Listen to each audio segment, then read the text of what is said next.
ദേവസുത സന്തതികളെ, വിശുദ്ധരെ,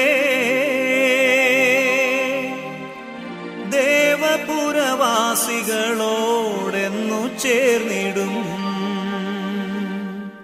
ശോഭനപുരമതിൽ രാജനോടുകൂടെ നാം, ശോഭനപുരമതിൽ രാജനോടുകൂടെ നാം മോദാൽ വസിപ്പാൻ പോകാം നമുക്ക്, മോദാൽ വസിപ്പാൻ പോകാം നമുക്ക്. ദൈവവചന ചിന്തകൾ കേൾക്കുന്ന എല്ലാ മാന്യ ശ്രോതാക്കൾക്കും ക്രിസ്തീയ സ്നേഹവന്ദനം. ഇയ്യോബിൻ്റെ പുസ്തകം 41 അധ്യായം 9 വാക്യം. അവൻ്റെ ആശയ്ക്ക് ഭംഗം വരുന്നു, അതിനെ കാണുമ്പോൾ തന്നെ അവൻ വീണു പോകുമല്ലോ എന്നുള്ള വചനമാണ്.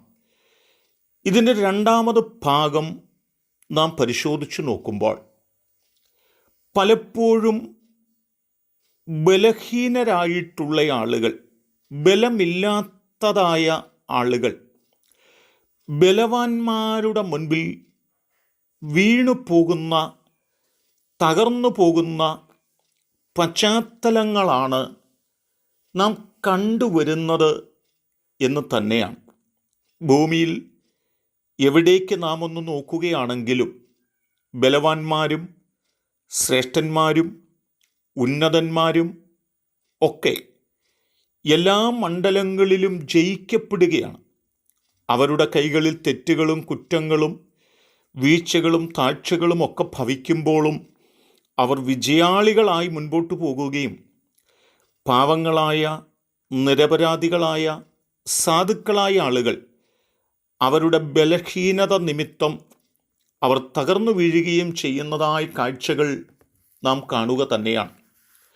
രാജാക്കന്മാർക്ക് എഴുതിയ 1 പുസ്തകം 21 അധ്യായത്തിനകത്ത് ഭക്തനായ നാബോത്തിൻ്റെ ജീവിതത്തിനകത്ത് താൻ തകർന്നു വീണ് കിടക്കുന്ന തൻ്റെ മൃതശരീരത്തിൻ്റെ അരികിൽ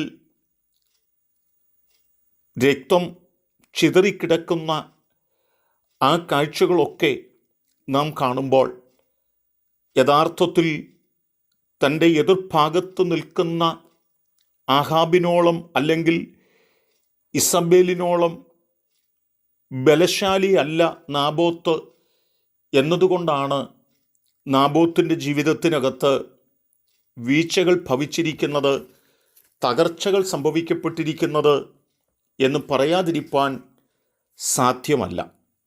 അവിടെയാണ് ജീവിതത്തിൻ്റെ സ്ഥാനങ്ങൾക്കും മാനങ്ങൾക്കും പണത്തിനും പേരിനും പ്രസിദ്ധിക്കുമുള്ള ഗൗരവങ്ങൾ നാം തിരിച്ചറിയേണ്ടത്. വിശുദ്ധ ബൈബിൾ അതേ നിലകളിൽ തന്നെയാണ് ഓർമ്മപ്പെടുത്തുന്നത്. ബലവാനും ബലഹീനനും തമ്മിൽ കാര്യങ്ങൾ ഉണ്ടാകുമ്പോൾ ഈ ലോകത്ത് ജയിക്കുന്നത് ബലശാലികളായിരിക്കും, സമ്പന്നന്മാരായിരിക്കും, സ്ഥാനമാനങ്ങളുള്ളവരായിരിക്കും. ബലഹീനന്മാർ പരാജയപ്പെടുകയാണ് ചെയ്യാറുള്ളത് എന്ന് തന്നെയാണ്. എന്നാൽ റോമാലേഖനത്തിനകത്ത് പൗലോസ് ഓർമ്മപ്പെടുത്തുന്നൊരു വാക്കുണ്ട്. 8 അധ്യായം 26 വാക്യം പറയുന്നു, ഔവണ്ണം തന്നെ ആത്മാവ് നമ്മുടെ ബലഹീനതയ്ക്ക് തുണ നിൽക്കുന്നു എന്ന പദമാണ്. നമുക്ക് ബലഹീനതകളുണ്ടെങ്കിലും നമ്മെ ബലപ്പെടുത്തുന്ന ദൈവത്തിൻ്റെ ആത്മാവ് നമ്മോടുകൂടെ ഉണ്ട്. ആയതുകൊണ്ട് തന്നെ ബലശാലികൾ ചിലപ്പോൾ ജയിക്കുകയും നാം പരാജയപ്പെടുകയും ചെയ്തുവെന്ന് വരാം. എന്നാൽ യഥാർത്ഥമായി ബലഹീനന് തുണ നിൽക്കുകയും ബലഹീനൻ്റെ മുമ്പിൽ ദൈവസാന്നിധ്യം ഇറങ്ങി വന്നിട്ട് ബലവാനും ബലഹീനനും തമ്മിൽ കാര്യമുണ്ടാകുമ്പോൾ ആ ബലഹീന ജനത്തിന് വിജയം നൽകുന്ന ദൈവമുണ്ടെന്ന് ദൈവത്തിൻ്റെ വചനം നമ്മെ ആധികാരികമായി ഓർപ്പിക്കുകയാണ്.